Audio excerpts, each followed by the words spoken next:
2 ശമൂവേൽ അധ്യായം 17. അനന്തരം അഹീതോഫെൽ അബ്ശാലോമിനോട് പറഞ്ഞത്, ഞാൻ 12000 പേരെ തിരഞ്ഞെടുത്ത് പുറപ്പെട്ടു ഇന്ന് രാത്രി തന്നെ ദാവീദിനെ പിന്തുടരട്ടെ. ക്ഷീണിച്ചും അധൈര്യപ്പെട്ടിരിക്കുന്ന അവനെ ഞാൻ ആക്രമിച്ച് ഭ്രമിപ്പിക്കും. അപ്പോൾ അവനോട് കൂടിയുള്ള ജനമൊക്കെയും ഓടിപ്പോകും. ഞാൻ രാജാവിനെ മാത്രം വെട്ടിക്കളയും.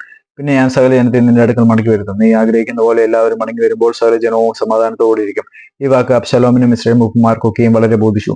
എന്നാൽ അബ്ശാലോം അർഖ്യനായ ഹൂശായിയെ വിളിക്കുക, അവന്റെ അഭിപ്രായവും കേൾക്കാമല്ലോ എന്ന് പറഞ്ഞു. ഹൂശായി അബ്ശാലോമിന്റെ അടുക്കൽ വന്നപ്പോൾ അബ്ശാലോം അവനോട്, ഇന്നിന്ന പ്രകാരം അഹീതോഫെൽ പറഞ്ഞിരിക്കുന്നു. അവൻ പറഞ്ഞതുപോലെ നാം ചെയ്യുകയോ അല്ലെങ്കിൽ നീ പറക എന്ന് പറഞ്ഞു. ഹൂശായി അബ്ശാലോമിനോട് പറഞ്ഞാൽ, അഹീതോഫെൽ ഈ പ്രാവശ്യം പറഞ്ഞ ആലോചന നന്നല്ല. നിന്റെ അപ്പനും അവന്റെ ആളുകളും വീരന്മാരും കാട്ടിൽ കുട്ടികൾ കവർന്നുപോയ കരടിയെ പോലെ ഉഗ്രമാനസന്മാരുമാവുന്നു എന്ന് നീ അറിയുന്നുവല്ലോ. നിന്റെ അപ്പൻ യോദ്ധാവാകുന്നു. അവൻ ജനത്തോടുകൂടെ രാപാർക്കയില്ല. അവൻ ഇപ്പോൾ ഒരു ഗുഹയിലോ മറ്റു വല്ല സ്ഥലത്തോ ഒളിച്ചിരിക്കുകയായിരിക്കും. ആരംഭത്തിങ്കിൽ തന്നെ ഇവരിൽ ചിലർ പട്ടുപോയാൽ അത് കേൾക്കുന്ന എല്ലാവരും അബ്ശാലോമിന്റെ പക്ഷക്കാരിൽ സംഹാരമുണ്ടായെന്ന് പറയും. അപ്പോൾ സിംഹഹൃദയം പോലെ ഹൃദയമുള്ള ശൂരനും കൂടെ അശേഷം ഉരുകിപ്പോവും. നിന്റെ അപ്പൻ വീരനും അവനോട് കൂടെയുള്ളവർ ശൂരന്മാരും എന്ന് എല്ലാ ഇസ്രായേലും അറിയുന്നു. ആകയാൽ ഞാൻ പറയുന്ന ആലോചന എന്തെന്നാൽ, ദാൻ മുതൽ ബെർശേബ വരെ കടൽക്കരയിലെ മണൽ പോലെ അസംഖ്യമായിരിക്കുന്ന ഇസ്രായേലൊക്കെയും നിന്റെ അടുക്കൽ ഒന്നിച്ചു കൂടുകയും തിരുമേനി തന്നെ യുദ്ധത്തിന് എഴുന്നള്ളുകയും വേണം. അവനെ കാണുന്നിടത്ത് നാം അവനെ ആക്രമിച്ച് മഞ്ഞ് ഭൂമിയിൽ പൊഴിയുന്നത് പോലെ അവന്റെ മേൽ ചെന്ന് വീഴും. പിന്നെ അവനാകട്ടെ അവനോട് കൂടെയുള്ള എല്ലാവരിലും ഒരുത്തൻ പോലും ആകട്ടെ ശേഷിക്കുകയില്ല. അവനൊരു പട്ടണത്തിൽ കടന്നുകൂടിയെങ്കിലോ ഇസ്രായേലെല്ലാം ആ പട്ടണത്തിന് കയറി കെട്ടി അവിടെ ഒരു ചെറിയ കല്ല് പോലും കാണാതാകും വരെ അതിനെ നദിയിൽ വലിച്ചിട്ട് കളയും. അപ്പോൾ അബ്ശാലോമും എല്ലാ ഇസ്രായേലരും അഹീതോഫലിന്റെ ആലോചനയേക്കാൾ അർഖ്യനായ ഹൂശായിയുടെ ആലോചന നല്ലതെന്ന് പറഞ്ഞു. അബ്ശാലോമിന് അനർത്ഥം വരേണ്ടതിന് അഹീതോഫലിന്റെ നല്ല ആലോചനയെ വ്യക്തമാക്കുവാൻ യഹോവ നിശ്ചയിച്ചിരുന്നു. അനന്തരം ഹൂശായി പുരോഹിതന്മാരായ സാദോക്കിനോടും അബിയാഥാരിനോടും ഇന്നിന്ന പ്രകാരം അഹീതോഫൽ അബ്ശാലോമിനോടും ഇസ്രായേൽമാരോടും ആലോചന പറഞ്ഞു. ഇന്നിന്ന പ്രകാരം ഞാനും ആലോചന പറഞ്ഞിരിക്കുന്നു. ആകയാൽ നിങ്ങൾ വേഗത്തിൽ ആളയച്ച് ഈ രാത്രി മരുഭൂമിയിലേക്കുള്ള കടവിങ്കിൽ പാർക്കരുത്. രാജാവിനും കൂടെയുള്ള സകല ജനത്തിനും നാശം വരാതിരിക്കേണ്ടതിന് ഏത് വിധേയനെയും അക്കരെ കടന്നു പോകണം എന്ന് ദാവീദിനെ അറിയിപ്പിൻ എന്ന് പറഞ്ഞു.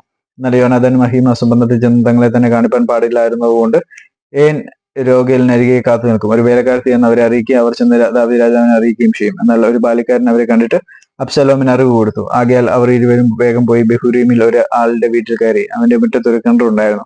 അവർ അതിലിറങ്ങി വീട്ടുകാരത്തെ മൂടുവരി എടുത്ത് കിണറ്റിന്റെ വായ്മേൽ വിരിച്ചു. അതിൽ കോതമ്പ് ധരിച്ചിക്കി. ഇങ്ങനെ കാര്യം അറിവാനിടയായില്ല. അബ്ശാലോമിന്റെ ഭൃത്യന്മാർ ആ സ്ത്രീയുടെ വീട്ടിൽ വന്നു.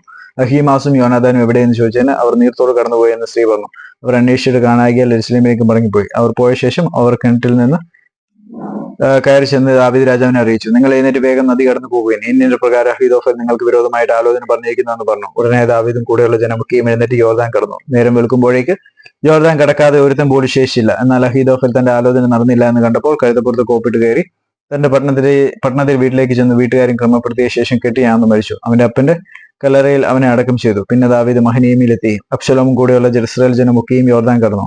അബ്ശാലോം യോവാബിന് പകരം അമാസയെ സേനാധിപതിയാക്കി. അമാസിയോ നാഹാസിന്റെ മോളും യോവാബിന്റെ അമ്മ സെരൂയയുടെ സഹോദരിയുമായ അബീഗലിന്റെ അടുക്കൽ ഇത്ര എന്നു പേരുള്ള ഒരു ഇസ്മായിലിയൻ ചെന്നിട്ടുണ്ടായ മകൻ. എന്നാൽ ഇസ്രായേലും അബ്ശാലോമും ഗിലെയാദ് ദേശത്ത് പാളയമിറങ്ങി. ദാവീദ് മഹനീമിലെത്തിയപ്പോൾ അമ്മോന്യരുടെ രബയിൽ നിന്ന് നാഹാസിന്റെ മകൻ ഷോബി, ലോ ദെബാരീമിൽ നിന്ന് അമ്മിയേലിന്റെ മകൻ മാഖീർ, രോഗേലീമിൽ നിന്ന് ഗിലെയാദിയൻ ബർസില്ലായി എന്നിവർ കിടക്കകളും കിണ്ണകളും മൺപാത്രങ്ങളും ദാവീദിനും കൂടെയുള്ള ജനത്തിനും ഭക്ഷിപ്പാൻ കോതമ്പ്, യവം, മാവ്, മലർ, അമരക്ക, പയർ, പരിപ്പ്, തേൻ, വെണ്ണ, ആട്, പശുവിൻ പാൽക്കട്ട എന്നിവയും കൊണ്ടുവന്നു. ജനം മരുഭൂമിയിൽ വിശന്നും ദാഹിച്ചും ഇരിക്കുമല്ലോ എന്ന് അവർ പറഞ്ഞു.